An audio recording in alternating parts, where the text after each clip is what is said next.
there! My name is Tanner, and I'd like to welcome you back to my YouTube channel. Why yes, as a matter of fact, I did trim my hair fairly recently. It was getting a little wild, so I decided to just, give it a little trim. Anyway, if you've been following my channel over the past few months, then you might already know that I am a huge fan of fantasy and mythology. However, unless you watched my first ever YouTube video, link up in the cards and in the description down below, you might not know that I am also a huge fan of puns and dad jokes. Which is weird because I'm not a dad. Guess you could say I am a faux pas.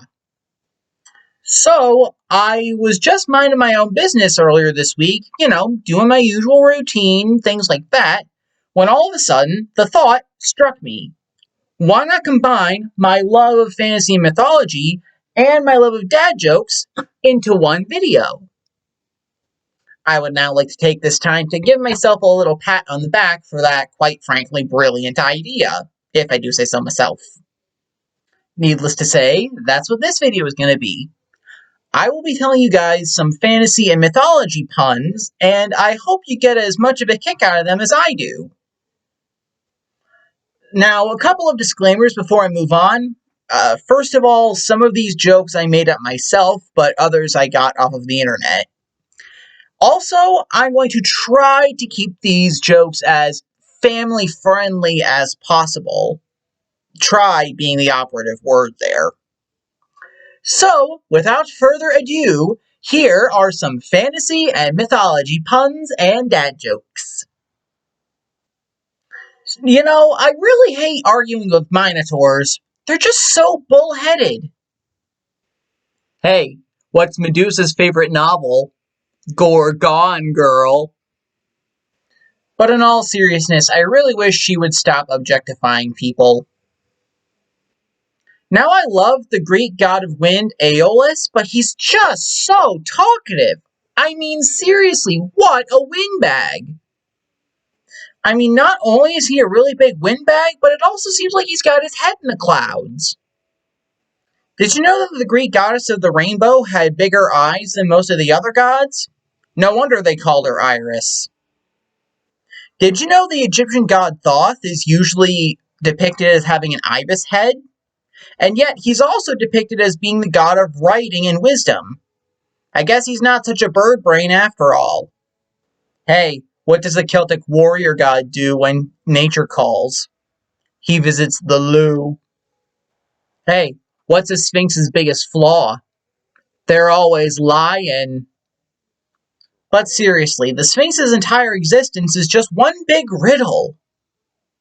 You know what I think the most annoying thing about Dionysus is? He's just so whining. My complete and utter lack of Greek mythology knowledge has always been my Achilles elbow. Hey, what do Persephone and Hannah Montana have in common? They got the best of both worlds. Did you hear about the Norse trickster god that sang a deep note subtly? It was Loki's low-key, low-key. Yeah, I know, some of these puns are pretty bad, but I'm not going to apologize for them. After Athena was born, Zeus definitely became a lot more open-minded. Hey, what do Dionysus and Hephaestus have in common?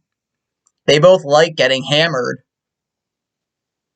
What do you call a love goddess who styles her hair in a really fluffy, curly style?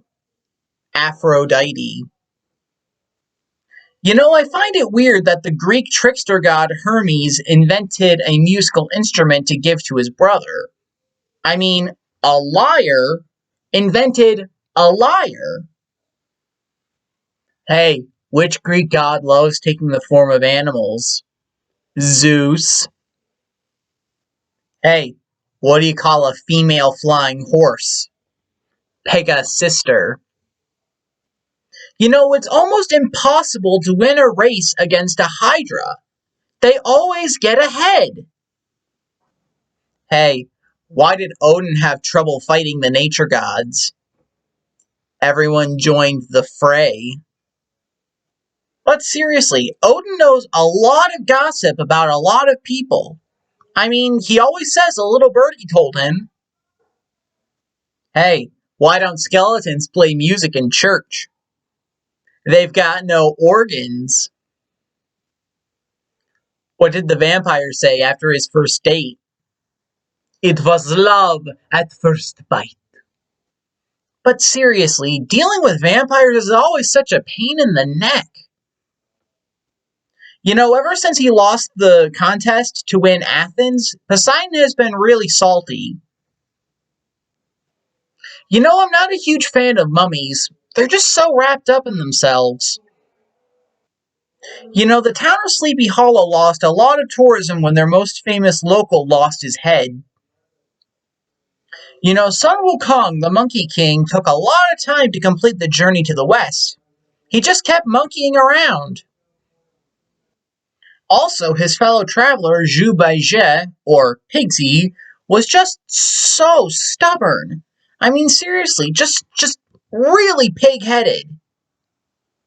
Hey, why did the number of parking tickets spike when Persephone was taken to the underworld? Demeter wasn't working. Now, which way would a Cyclops makeup artist wing their eyeliner? I mean, I guess it doesn't matter. Nobody will be critiquing them anyway.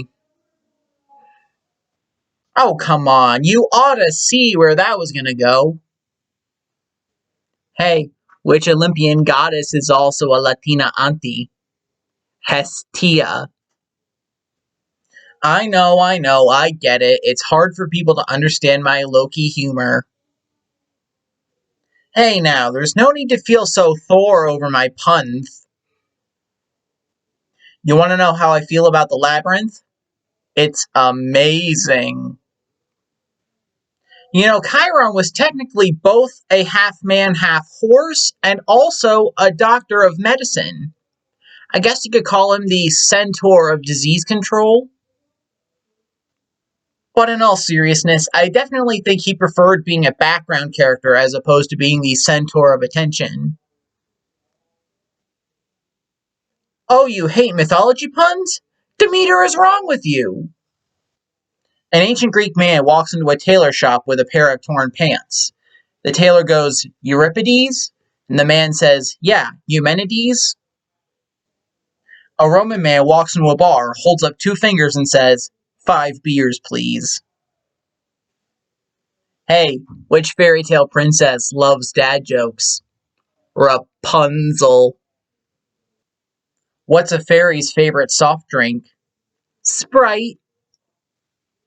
What do you call a philosophical fairy? Tinkerbell. Aw, man. I hate how all of my fairy pictures have really bad quality. I mean, they're all pixelated. And finally, the other day my dad told me that he had the body of a Greek god. Didn't have the heart to tell the poor guy that Buddha is not Greek. Woo! And there we have it. That was a variety of mythology and fantasy puns and dad jokes.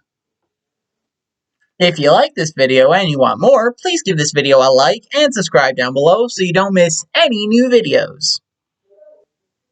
Also, if there are any other fantasy or mythology puns that you know, please leave them in the comments below, and who knows, I might make a part 2.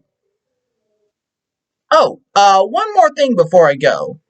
This is your last chance to submit your dreams for my dream interpretation video. If you want to participate in that video, please leave your dream submissions in the comments below by Wednesday the 24th at the very latest. Alright, well, that's all the time I have for this video, so I will see you all next week with a brand new one. See you guys then.